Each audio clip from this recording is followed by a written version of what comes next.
O, ari na naman ako yan. Nagalagaw-lagaw kay lagawan, gid kuya.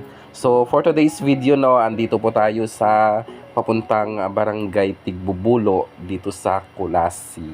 So, habang paakyat nga kami dito, so nag-take kami ng video paakyat dito sa barangay Tigbubulo. So, as for the moment, no, dito paakyat, so medyo sementado na rin yung kanilang kalsada. At napakaganda po dito ng daanan kasi marami po ditong mga puno at hindi nga masyadong mainit dito sa bandang gawin na ito ng bundok papuntang Tigbubulo.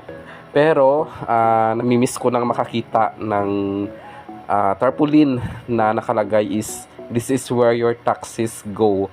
So sa dami-dami po ng barangay na aking napuntahan, no, so almost wala na po ako nakikitang projects na sa ngayon ay dinidevelop dito sa atin. So dito nga, no, sa unahang bahagi nitong semento na yan, so dito is hindi na po siya concrete. So bali dito is pure na po dito na lupa na lang po yung nasa bahaging ito ng palayan papunta dito sa barangay proper ng Tigbubulo.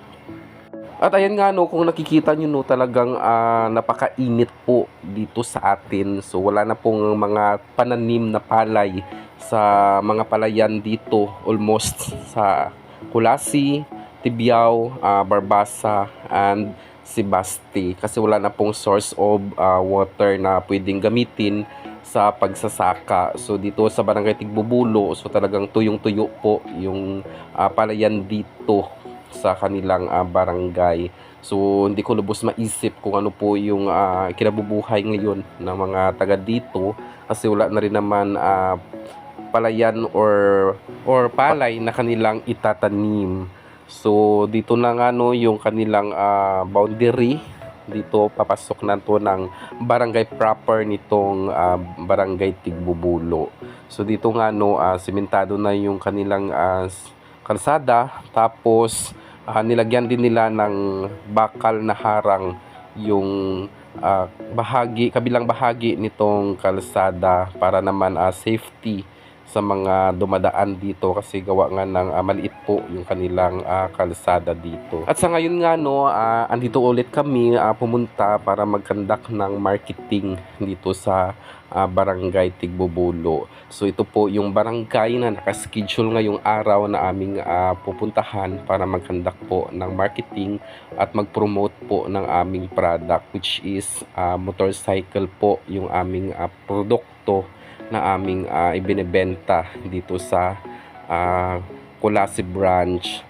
So kaya po ako nakakarating sa mga barangay na hindi ko pa napuntahan kasi gawa nga po na sumasama po ako sa activity dito sa field. So after po nito at kami nga ay naglakad na at iniwan namin ang aming service doon sa baba after namin na mag-log-in doon sa barangay.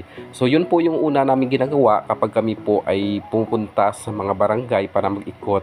So nagpapaalam muna kami sa barangay officials at pupunta kami doon sa kanilang barangay hall para at least aware naman yung kanilang barangay officials na may bumibisita na mga tao galing labas at mag-conduct ng mga kung ano-anong activity sa kanilang barangay. So kapag tayo po ay pupunta sa mga barangay na hindi po tayo taga doon, so yun po yung gawin natin para at least hindi po tayo masita. At habang nga kami papunta dito sa taas na bahagi nitong barangay Tigbubulo, so may nadaanan ako dito na aking pinsan at kaya nga tinawag niya ako dito at sabi nga niya na nandito daw yung kanilang bahay kasi first time ko nga pumunta dito kaya hindi ko alam na nandoon yung kanilang bahay.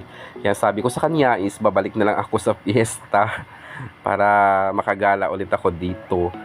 So dito, no, nag-start na kaming mag-conduct ng marketing. So namimigay po kami ng flyers at kung ano-ano pa at nagkapag-usap doon sa mga possible client na pwedeng kumuha ng aming product. At dito nga, no, sa barangay Tigbubulo, so libre po yung tubig dito. Kung nakikita niyo yung kasama ko, so uminom po siya doon sa gripo or tubo na umaagos lamang po yung tubig. So wala po ditong bayad yung tubig. Andito kami sa Barangay Tigbubulo. At ngayon nga ay nagkakanda kami dito ng marketing activity. Grabe. Yung daanan dito. Yan.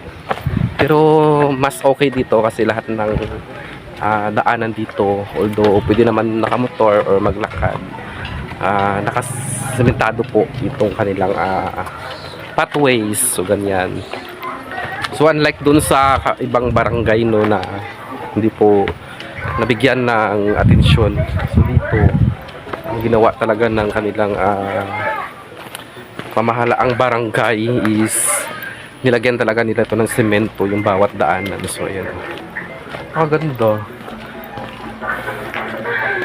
So ayan no, at kahit nga po hindi na po ako part ng marketing department, so andito pa rin po ako sa field at kailangan kong pumunta or sumama sa mga marketing kasi kasama pa rin po yun sa ating duties and responsibilities as a head of one branch dito sa Antique.